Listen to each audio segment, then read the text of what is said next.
Okay. Hi everyone, I welcome you all to An Academy and also to this very first session of 11 super questions at 11 a.m. So you're watching this session on An Academy's YouTube channel Gate और आप सभी लोगों को पता है gate का examination जो है वो बहुत ज़्यादा नियर आता जा रहा है. सो प्रैक्टिस की रिक्वायरमेंट बहुत ज़्यादा है. So we are bringing you this series of super questions and 11 super questions आपको मिलेंगे 11 a.m. पे. And today I have bought with you all the welding operation के क्वेश्चंस मैं यहाँ पर लेके आई हूँ. और जो हमारा महा रिवीजन बैच है वहाँ पर मैं आपको वेल्डिंग से ही रिवीजन करवाना शुरू करूँगी. तो यहाँ पर कुछ इंपॉर्टेंट एंड अच्छे क्वेश्चंस होंगे जो आप देख सकते हैं एक बार, और यहाँ पर काफ़ी ज़्यादा कंसेप्ट्स आपके उन क्वेश्चन से क्लियर हो जाएंगे. सो आप सभी लोगों का स्वागत है लीड गेट चैनल पे. एंड यहाँ पर in LeadGate channel now you will see the update और these 4 faculties. और यहाँ पर हमारे Marut Tiwari sir will be taking आपका डिज़ाइन पार्ट. जितना भी डिज़ाइन पार्ट होगा महा रिवीजन बैच में मारुत सर लेंगे. मैथ्स वाला जो पार्ट है वो रोहित सिन्हा सर लेंगे. एंड एप्टीट्यूड वाला जो पार्ट है वो आपका अमूल्य रतन सर लेंगे. And I will be taking complete manufacturing मैं आपका यहाँ पर लूँगी इन महा रिवीजन बैच. और यहाँ पर क्वेश्चंस भी आपको प्रोडक्शन के मिलेंगे जो कि आपकी प्रैक्टिस करवाएंगे. अगर आप मुझसे पहली बार मिल रहे हैं, मुझे पहले से नहीं जानते हैं, then this is my introduction. मेरा मास्टर्स IIT दिल्ली से है गाइस, जैसा कि आप स्क्रीन में देख सकते हैं. गेट मैंने 4 टाइम्स क्वालिफाई किया है, as well as ISRO written exam भी मैंने 2 टाइम्स क्वालिफाई किया है. That means I have appeared for the interview 2 times. And SSC JEE also I have completely qualified with 330 marks out of 500. And here in the Maha revision batch, guys battery low हो चुकी है, so I just need 1 second to put it in charging.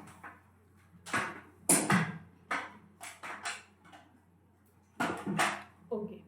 And this batch is starting from 12th of October till 31st January. this batch will go on. और जितना भी revision है आप हमारे साथ कर सकते हैं.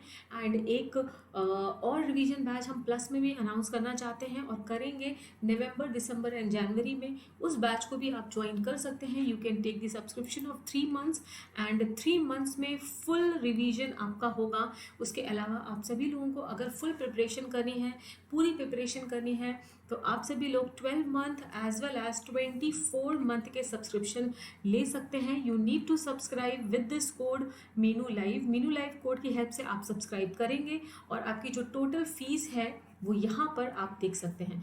Meenu live code is for the mentorship. And if you need my mentorship then you can take the subscription. You can subscribe the Unacademy platform using this code. 3 month का रिवीजन है, एक तरीके का गेट इन 90 days करके batch चलेगा, जिनके लिए आप नवंबर, दिसंबर एंड जनवरी 3 months के लिए आप सब्सक्राइब कर सकते हैं अन अकेडमी प्लेटफॉर्म को. So let us start with the questions. Guys I have tried to get the finest form of the question, जिसके कि आपके बहुत सारे कॉन्सेप्ट जो है यहाँ पर क्लियर हो जाएंगे. तो you need to just pause this video. अगर आप चाहते हैं सॉल्व करना तो आप वीडियो को पॉज कर सकते हैं और पॉज करने के बाद क्वेश्चन सॉल्व करिए, उसके बाद सोल्यूशन करिए. क्योंकि ये रिकॉर्डेड सेशन है, so I will be reading the question with you and I'll start giving the solution of these all questions. तो चलो स्टार्ट करते हैं क्वेश्चन पढ़ना. देखो, गेट के एग्ज़ाम के लिए सबसे इम्पॉर्टेंट बात यह है कि मिनिमम नंबर ऑफ स्टेप्स में आप क्वेश्चंस को सॉल्व करें, ताकि जो भी आपकी गलतियां हैं वो मिनिमाइज कर सकें आप. एंड कैलकुलेटर का एट मोस्ट यूसेज कर सकें. कैलकुलेटर को बहुत अच्छे से चलाना सीख लीजिएगा सो दैट आप गलतियां ना करें. समटाइम्स कैलकुलेटर में आप देखोगे there is always a mouse से कैलकुलेटर में क्लिक करने में भी गलतियां हो जाती हैं. तो उन सारी चीज़ों को देखते हुए कैलकुलेटर की प्रैक्टिस आप घर पे बैठ करके करिए. तो जितने भी क्वेश्चंस मैं यहाँ पर आपको करवा रही हूँ, टोटल 11 क्वेश्चंस हैं और इन 11 क्वेश्चंस को गेट के लेवल के क्वेश्चन हैं, आप कैलकुलेटर की हेल्प से सॉल्व कर सकते हैं. तो चलिए पढ़ते हैं question. The voltage current characteristic of DC generator. ठीक है, वोल्टेज एंड करंट कैरेक्टरिस्टिक दे के रखा है। For arc welding is a straight line between N open circuit voltage, open circuit voltage मतलब कि VOC जिसे हम बोलते हैं 120 वोल्ट दिया हुआ है, and short circuit current next line में आपका 360 एम्पियर दिया हुआ है। सबसे पहले गाइज यहाँ पर आपको स्ट्रेट लाइन दिया हुआ है, स्ट्रेट लाइन आपका मतलब ये है कि जो ओपन वोल्टेज या आप कह लो यहाँ पर शॉर्ट सर्किट आई जो है, इनके बीच का जो कैरेक्टरिस्टिक है वो आपका स्ट्रेट लाइन है। एंड अगर आपको पता है या नहीं पता है, मैं आपको बता दूं, जो स्ट्रेट लाइन की इक्वेशन होती है वो यहाँ पर V is equal to V0 minus, या ओपन सर्किट होता है, minus VOC divide by ISC multiply by I। This equation is followed. अगर आपको ये इक्वेशन पता है देन फाइनली आप बहुत आसानी से इस क्वेश्चन को निकाल सकते हो। तो देखो यार, इस इक्वेशन में वैल्यू डालते हैं, VOC that is open circuit voltage की वैल्यू आपकी 120 दी हुई है, माइनस अगेन VOC आपका 120 है एंड ISC आपका ये 120 है, sorry, and this is 360 multiply by I। ये this is equation number 1। Then generator current की सेटिंग पूछ रहा है फॉर मैक्सिमम आर्क पावर। दुनिया में सभी लोगों को, जो मैकेनिकल एंड इलेक्ट्रिकल इंजीनियर हैं, सभी को पता है जो पावर है वो होता है आपका वोल्टेज मल्टीप्लाई बाई करंट। ठीक है, वोल्टेज मल्टीप्लाई बाई करंट होता है। तो वोल्टेज आपका ये है 120 minus 120 divide by 360 multiply by I। ठीक है, and this whole multiply by I। अब आपको मैक्सिमम आर्क पावर निकालना है डियर स्टूडेंट्स, तो आपको यहाँ पर करना होगा differentiation with respect to I। तो यहाँ के बाद I will like to write here the power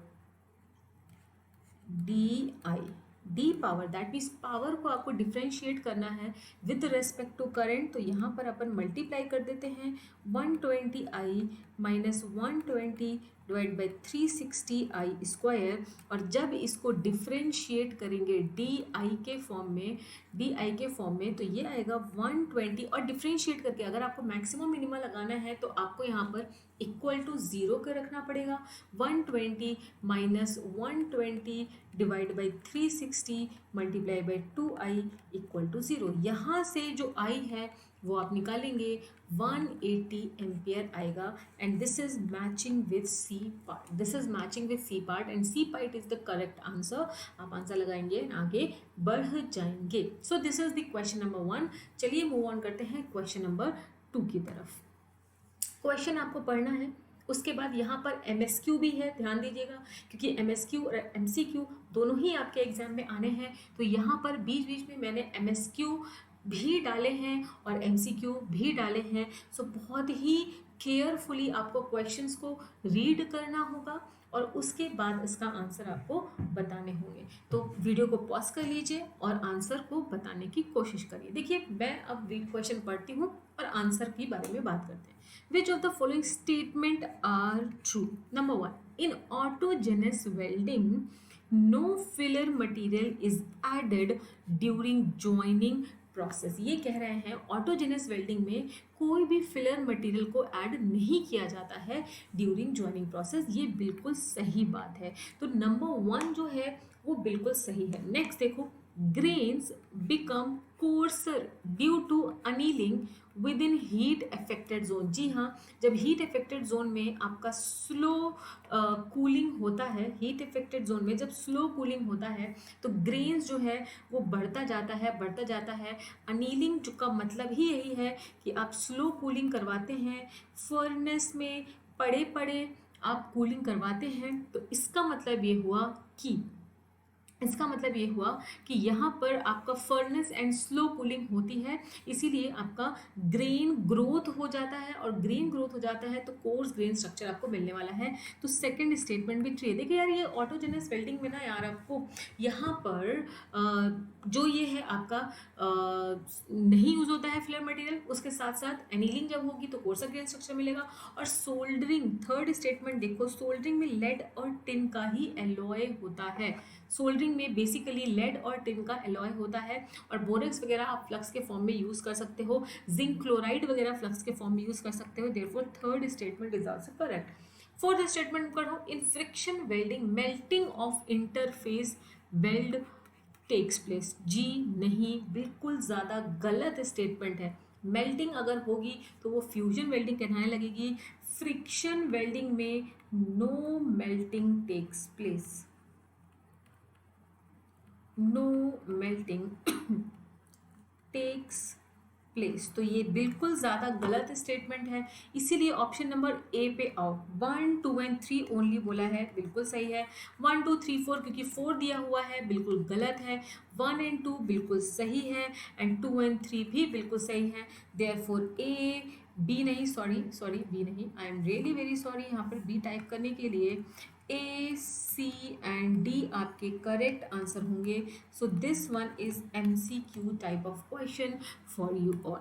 next let us move on to the question number 3, and आप सभी लोग फिर से वीडियो को पॉज कर लीजिए, क्वेश्चन को आराम से पढ़िए और विद इन 2 मिनट्स आप क्वेश्चन को सॉल्व करिए, उसके बाद सोल्यूशन देखिए। I will read the question for you and then give you the solution. Autogenous gas tungsten arc welding of a steel plant is carried out with welding current of 500 ampere. Okay, current जो है वो आपको आई की value है वो 500 ampere दे के रखा है। वोल्टेज बोल रहे हैं ये लोग कि 20 वोल्ट है, एंड जो वेल्डिंग स्पीड है मतलब कि जो वेलोसिटी है, जो भी स्पीड है स्लैश स्पीड भी आप लिख सकते हो, वो आपका 20 mm पर मिनट दे के रखा है। Consider heat transfer efficiency, eta जो है वो 0.9 है from the arc to the weld pool, the heat input per unit length पूछा हुआ है। तो यहाँ पर guys heat input per unit length, heat input per unit length होगा आपका, जो पावर है आपका V into I multiply by efficiency की जो भी आपने पावर दे रहे हो V इंटू आई, उसका सिर्फ और सिर्फ 90% अंदर जा रहा है, और 10% कैसा हो रहा है, 10% जो है वो लॉस हो रहा है। देयरफॉर आपको यहाँ पर एफिशिएंसी से मल्टीप्लाई करना पड़ेगा एंड डिवाइड करना होगा वेलोसिटी से, क्योंकि पर mm में पूछा हुआ है। तो चलो, और एक बात मैं हमेशा कहती आई हूँ, यूनिट भगवान है, तो यूनिट के सामने हाथ जोड़ के खड़े हो जाया करो, और यूनिट का खास ख्याल रखना है आपको गेट एग्जामिनेशन में, क्योंकि कई बार यूनिट से ही क्वेश्चन गलत हो जाता है। तो वोल्टेज जो है वो 20 है आपका, एंड current is 500 dear all, efficiency is 0.9, and welding speed अगर आप देखोगे तो कितनी दे के रखी है, 20 mm। अच्छा, एक बात याद रखो, जो V इंटू आई से आपकी पावर आती है ना, वो पावर आपकी वॉट में आती है, और वॉट होता है जूल पर सेकेंड। यहाँ पे देखो पर मिनट है, सो डियर ऑल एक 60 और मल्टीप्लाई करना पड़ेगा, और इसको सॉल्व करोगे तो आपका आंसर मिल जाएगा। मेरे पास ऑलरेडी आंसर है 27 किलो जूल पर mm। तो यहाँ पर 27 will be the right answer for the question number 3 over here. Moving on further, moving on to question number 4। चलो पढ़ते हैं question number 4, चलो स्टार्ट करते हैं। The power source characteristics are given by 3V plus 2I is equal to 240। कैसा दिया हुआ है, 3V plus 2I is equal to 240। Okay, the open current voltage and short circuit current. देखो यार, सबसे पहले ये समझो कि ये ओपन सर्किट वोल्टेज और शॉर्ट सर्किट करंट क्या होता है। ये जो ग्राफ बनाते हैं अपन लोग, ये जो ग्राफ बनाते हैं, this is I and this is V. तो ये चाहे ड्रॉपिंग कैरेक्टरिस्टिक हो, तो ये होता है आपका शॉर्ट सर्किट करंट, और ये होता है ओपन सर्किट वोल्टेज। तो ओपन सर्किट वोल्टेज जब भी आता है तो it is the maximum value of the voltage that comes between the two. जब ओपन सर्किट होता है वहाँ पे करंट की वैल्यू 0 होती है, और जब ISC शॉर्ट सर्किट करंट होता है उस समय ओपन सर्किट वोल्टेज या ओपन जो भी आपका पावर सोर्स है वो अगर ओपन हो जाएगा तो उस समय पे जो वोल्टेज होगी वो 0 होगी। देयरफॉर फॉर IOC ISC कैसा होगा, 0 होगा। तो 3 times of V plus 2 times of 0 equal to 240 होगा, और V इक्वल टू आपका 80 वोल्ट आ जाएगा यहाँ से। इसी तरीके से फॉर ISC, आप IOC को यहाँ पर ज़ीरो कर सकते हैं, IOC को यहाँ पर ज़ीरो कर सकते हैं। 3V plus 2 times of zero equal to आपका 240 होगा। और आई एम वेरी सॉरी, मैंने रिपीट कर दिया है इस चीज़ को, मैं फिर से लिखूँगी, सॉरी फॉर दिस। चलो फिर आप समझ गए होंगे। तो IO, ओके, वी ओ को ज़ीरो करना है तो 3 times of zero plus 2 times of ISC जो कि आपको निकालना है, ये V नॉट है, इक्वल टू 240 होगा। और ISC जो यहाँ से आएगा आपका वो 120 एम्पियर आने वाला है। दैट मीन्स जब आप ऑप्शन मैच कराने जाओगे तो A part will be matching and A part को आप आंसर लगाओगे और आगे बढ़ जाओगे। So this was question number 4। तो यहाँ पर आपने जो सीखा है वो ये सीखा है कि जब शॉर्ट सर्किट करंट आएगा उस समय पर ओपन सर्किट वोल्टेज जो है वो ज़ीरो होता है, और जब ओपन सर्किट वोल्टेज आएगा तो उस समय पे शॉर्ट सर्किट करंट जो है वो ज़ीरो हो जाएगा। और उसी से आप इक्वेशन में वैल्यूज रख करके अपने आंसर्स को काफ़ी आसानी से निकाल सकते हैं। Moving on to the question number 5। In resistance butt welding of two shafts of diameter 10 mm and 1 mm of metal at the interface gets melted, the heat required for welding if the metal requires 10 joule to melt 1 mm cube. तो heat required आपसे पूछ रहा है dear, heat required को we can write unit melt energy या melting energy multiply by volume. ठीक है, unit melt energy कितनी है, 10 जूल पर mm क्यूब, 10 जूल पर mm क्यूब मिल रहा है, वॉल्यूम से मल्टीप्लाई कर लो। ये एक तरीके का सिलेंड्रिकल होगा क्योंकि डायमीटर दिया हुआ है, तो π/4 इंटू 10 का स्क्वायर मल्टीप्लाई 1 और इन सारी चीज़ों को जब आप सॉल्व करोगे तो 785.4 जूल आपको आंसर आएगा। तो 785.4 जूल आप आंसर निकाल लोगे। This is question number 5। Moving on to question number, I am very sorry, question number 6 missing है, बट इट्स ऑल राइट। मैं रिकॉर्डिंग कर रही हूँ और बीच में क्वेश्चन ऐड नहीं कर सकती हूँ, वो गलती से मिस हो गया होगा, कोई बात नहीं। Will move on to the question number 7। Consider the following statement. ये MSQ टाइप का क्वेश्चन हो सकता है। Carburizing flame is used in oxyfuel gas welding to weld copper and copper alloys. ये बिल्कुल ही वाहियात स्टेटमेंट है क्योंकि आपको पता होना चाहिए जो कार्बराइजिंग फ्लेम होती है वही रिड्यूसिंग फ्लेम होती है। इसमें एक्सेस कार्बन होता है और अगर इसमें एक्सेस कार्बन होगा तो हाई कार्बन इसी ऐसी ही जगह पे किया जा सकता है कि वहाँ पर अगर कोई एक्सटर्नल कार्बन का डिपोजिशन हो भी रहा है तो भी कोई फर्क ना पड़े, तो हाई कार्बन स्टील के ऊपर ये वाली फ्लेम यूज़ की जाएगी। तो वन स्टेटमेंट बिल्कुल गलत है, तो ए पार्ट तो गलत हो ही जाएगा। Next, oxyfuel welding is a fusion welding process. Oxyfuel, जैस बिल्कुल सही बात है। फ्यूजन वेल्डिंग क्यों होती है, क्योंकि यहाँ पर मेल्टिंग होती है, जहाँ जहाँ पर मेल्टिंग होगी उसी को हम कहते हैं fusion melting process. Option number 3 पे आ जाओ। Filler metals are used to supply additional metal to the weld zone during oxy-fuel gas welding। बिल्कुल सही बात है, आप डेफिनेटली वहाँ पर प्रोवाइड कर सकते हो। अगर आपको फिलर मटेरियल की ज़रूरत है तो आप डेफिनेटली वहाँ पे प्रोवाइड कर सकते हो। तो B सही है, C भी सही है और D भी सही है। Then B, C and D are going to be the correct option for the question number 7. So this is how you have to solve the MSQ type of question. Guys मैं आपको बता दूं, मैंने यहाँ पर जो टेस्ट है वो भी एक टेस्ट लिया हुआ है। वो आप म्यू लाइव टेलीग्राम ग्रुप में जा सकते हैं, वहाँ से टेस्ट पेपर डाउनलोड कर सकते हैं। वो completely MSQ type of test paper है। ठीक है, चलो let us move on to the question number 8। चलो मूव ऑन करते हैं, क्वेश्चन पढ़ते हैं और आंसर निकालते हैं। The voltage length characteristic of direct current DC arc is given by, मतलब कि V is equal to 30 plus 60 L दिया हुआ है, L है, okay. Where L is the length of the arc in centimetre, ये बात ध्यान देना, ठीक है। देखो इस टाइप के क्वेश्चन जो है आपके गेट के पेपर में आते हैं, इसीलिए बहुत आराम से इन क्वेश्चन को करो, ठीक है। Power source characteristic as approximately by a straight line, straight line बोल दिया तो V is equal to V naught minus V naught by I S C multiply by I हो गया आपका। With an open circuit voltage, मतलब dear all यहाँ पे we not जो है वो 80 वोल्ट दे के रखा है और आई एस सी जो है वो 1000 एम्पियर दे के रखा है। Then the optimum arc length पूछ रहा है।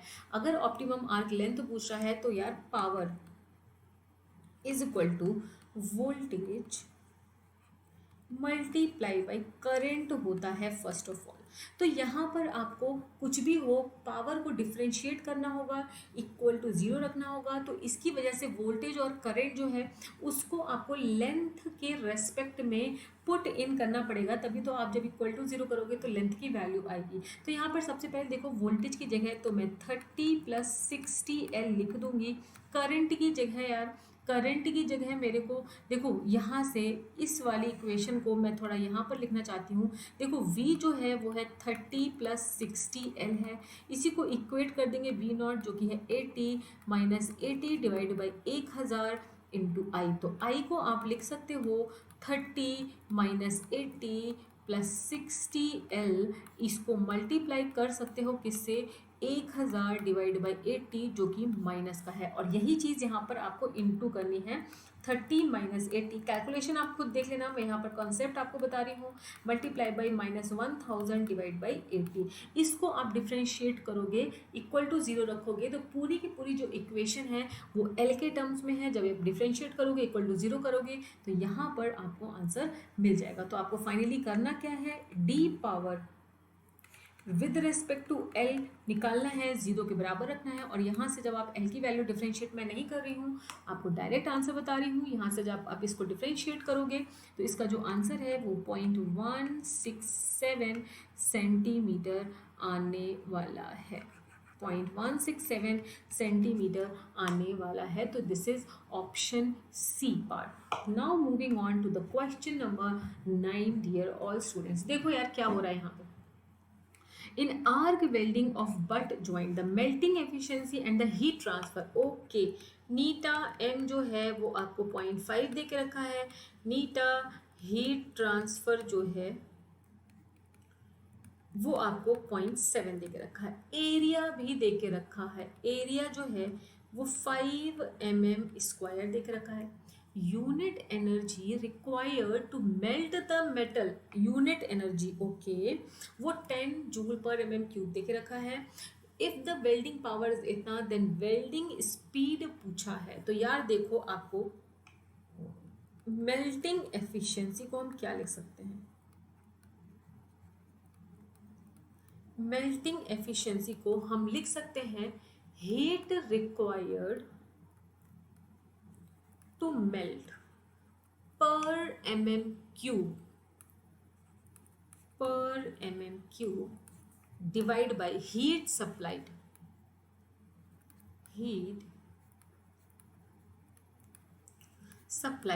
per mm³ मल्टीप्लाई बाई नीटा जो कि आपकी एफिशिएंसी होगी, कौन सी, हीट ट्रांसफर एफिशिएंसी से आप मल्टीप्लाई कर सकते। देखो यार तो मेल्टिंग एफिशिएंसी जो है आपकी वो है 0.5, हीट रिक्वायर्ड कितना दे के रखा है, unit energy required to melt है आपका 10 जूल पर mm³ में दे के रखा है। उसके बाद हीट सप्लाइड जो आप दे रहे हो वो 2000 किलोवाट दे रहे हो, 2000 किलोवाट दे रहे हो, और इसको पर mm³ में दे रहे हो तो आपको एरिया से डिवाइड करना पड़ेगा। उसके बाद एफिशिएंसी मतलब कि 0.7 से आप मल्टीप्लाई करोगे, और यहाँ पर देखो वेल्डिंग स्पीड पूछा हुआ है तो आप यहाँ पर ध्यान दीजिए कि यहाँ पर आपको वेलोसिटी से मल्टीप्लाई करना पड़ेगा, क्योंकि यहाँ पर ये mm² है, ये mm³ है, तो यहाँ पर वेलोसिटी से मल्टीप्लाई करना पड़ेगा। जब इसको सॉल्व करेंगे तो आपको जो आंसर है डियर ऑल, वेलोसिटी का यहाँ पर आंसर है, आप खुद सॉल्व कर लीजिएगा। सॉल्व करने पे मैं टाइम नहीं वेस्ट करूँगी, यहाँ पर कॉन्सेप्ट वाइज आपको स्ट्रॉन्ग ज़्यादा बनाना है, जितना मैक्सिमम टाइम है वो कॉन्सेप्ट में देना है। कैलकुलेशन तो आप लोग इतने मैच्योर हो चुके हो कि खुद भी कर लोगे, ठीक है। तो क्वेश्चन नंबर 9 का आंसर जो है वो 14 mm/सेकेंड आने वाला है। क्वेश्चन नंबर 10 पे मूव ऑन करेंगे और देखेंगे कि ये क्वेश्चन क्या कहना चाह रहा है। चलो, increase in which of the following will not influence the torch angle. अब चलो एक बार, टॉर्च एंगल क्या होता है? देखो यार, if this is the work piece, अगर ये वर्क पीस है तो जो भी टॉर्च है, मान लो इस तरीके से जो भी टॉर्च होगा उसका सिलेंड्रिकल शेप होगा। तो अगर ये वाला है आपका और टॉर्च जो है वो ऐसी है, तो ये, तो देखो यार, ये जो एंगल यहाँ से बनाएगा थीटा, थीटा एंगल, तो जितना ज़्यादा एंगल बनाएगा, देखो मैक्सिमम एरिया कांटेक्ट में कब आएगा, जब एंगल आपका 90 डिग्री होगा। तो मैक्सिमम हीट का ट्रांसफर तभी होगा जब 90 डिग्री का एंगल होगा। अगर आपने कोई थीटा का रखा है तो वहाँ पे पॉइंट कांटेक्ट होगा या कुछ लेंथ पे कांटेक्ट होगा, पूरा नहीं कांटेक्ट होगा, तो हीट का ट्रांसफर भी कम होने वाला है। इसीलिए आपको मैक्सिमाइज अगर करना है तो 90 डिग्री एंगल होना पड़ेगा। तो देखो यार, हीट का अगर आपको सप्लाई बढ़ाना है तो एंगल को बढ़ाते जाओ, और मैक्सिमम कब आएगा, जब वो परपेंडिकुलर होगा। तो देखो पढ़ते हैं, melting point temperature of the plates to be joint, क्या ये इस बात पर डिपेंड करता है या नहीं करता है? Melting point temperature not influence, बिल्कुल इसको तो इन्फ्लुएंस करेगा ना, जितना ज़्यादा मेल्टिंग पॉइंट टेम्परेचर होगा उतना 90 में करो उतना अच्छा हीट ट्रांसफर होगा, ठीक है। थिकनेस ऑफ द प्लेट, बिल्कुल करता है, क्यों नहीं करेगा? थिकनेस ऑफ द प्लेट जितनी ज़्यादा हो उतनी ज़्यादा हीट चाहिए होगी, उतनी ज़्यादा आपको एंगल को भी प्रोवाइड करवाना पड़ेगा। Length of the plate to be joint ना, angle does not depend upon the length. तो थर्ड तो बिल्कुल, क्योंकि लेंथ चाहे जितनी भी बड़ी हो उसके एंगल से क्या लेना देना है ना। लेंथ को तो वेलोसिटी मैनेज करेगा कि वेल्डिंग स्पीड क्या हो रही है आपकी। Next, thermal conductivity of plate to be joint. जी हाँ, जितनी ज़्यादा थर्मल कंडक्टिविटी बढ़ेगी डियर, उतना ज़्यादा हीट की सप्लाई आपको देना पड़ेगा, इसीलिए जो भी थीटा होगा उसे आपको बढ़ाना पड़ेगा। तो फोर्थ को भी करेगा ही करेगा। तो देखो फोर्थ को करेगा, ऑप्शन चेकिंग से अब ये क्वेश्चन हो सकता है, 2 जहाँ पर है वो भी गलत, 2 जहाँ पर है वो भी गलत, 2 यहाँ ही नहीं है, तो इसको लगा दो, आगे पढ़ने की जरूरत नहीं। बट फिर भी diameter of the fill rod, जी हाँ, इस बात पे इन्फ्लुएंस नहीं करेगा। फ्लक्स पाउडर यूज इस बात पे भी डिपेंड नहीं करेगा। तो सी वाले is the correct answer to this question, कि जितना आपका टॉर्च एंगल होगा वो किस बात पे डिपेंड करता है। Moving on dear all to the question number 11। Titanium strip of 2 mm thickness are joined by resistance spot welding process by applying an electric current for 0.2 second। देखो कितना कम समय के लिए, टाइम जो है t से रिप्रेजेंट होता है और 0.2 सेकेंड देके रखा है। The heat required to melt the titanium, ठीक है, जो हीट रिक्वायर्ड जो है आपकी वो है 5.2 जूल पर mm³ पर mm³ भी मतलब पर यूनिट वॉल्यूम देके रखा है। The diameter and thickness of weld nugget are found to be 8 mm, ठीक है, डायमीटर 8 mm है एंड थिकनेस आपका 3 mm है। उसके बाद रेसिस्टेंस भी कुछ कुछ दे के रखा है। रेसिस्टेंस की यूनिट देखो, माइक्रो ओम में यूनिट का बहुत खास ख्याल रखना है, यूनिट भगवान है। तो 50 माइक्रो मतलब कि 10⁻⁻⁶ ओम होगा आपका। Total heat generated is used for welding operation, then determine the current. तो ये कहना चाहते हैं H melting is equal to H provided.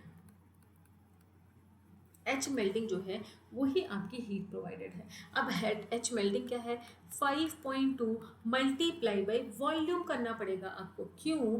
क्योंकि इसकी जो यूनिट है वो जूल पर mm³ में है। वही आपका इक्वल टू होगा किस चीज़ के, वही आपके इक्वल करंट वगैरह दिया होगा, दिया होगा, दिया होगा, दिया होगा, नहीं, करंट एक्चुअली निकालना है, दिया क्या है, I² के बराबर करना होगा। तो 5.2 मल्टीप्लाई बाई π/4 इंटू डायमीटर का square multiply by thickness is equal to I square, R जो है आपका 50 इंटू 10⁻⁻6 मल्टीप्लाई बाई जो टाइम है वो 0.2 सेकेंड्स हम डालेंगे। यहाँ से आप करंट को निकालोगे तो 8855 एम्पियर आने वाला है, जो कि सी पार्ट से मैच कर जाएगा। So dear all, these were the questions, these were the total questions 11 number, जो कि बीच में एक मिस हो गया गलती से आज मेरे से। सुपर क्वेश्चंस जिसमें आपको काफ़ी हद तक वेल्डिंग के कॉन्सेप्ट जो है वो क्लियर हो जाएंगे। You require the maximum number of question की प्रैक्टिस आपको चाहिए है अगर आपको अपनी रैंक को इम्प्रूव करना है इन गेट एग्जामिनेशन। सो बहुत ही कम समय बचा है, इस टाइम को मैक्सिमम पॉसिबल आप यूटिलाइज करिए, और यूटिलाइज करने के बाद you will be at the top, and believe me ज़रूर सिलेक्शन होगा आपका। So thank you so much for watching this and taking your leave. मिलते हैं हमारे मेन क्लासेस में जब भी होंगी। Thank you so much guys for watching.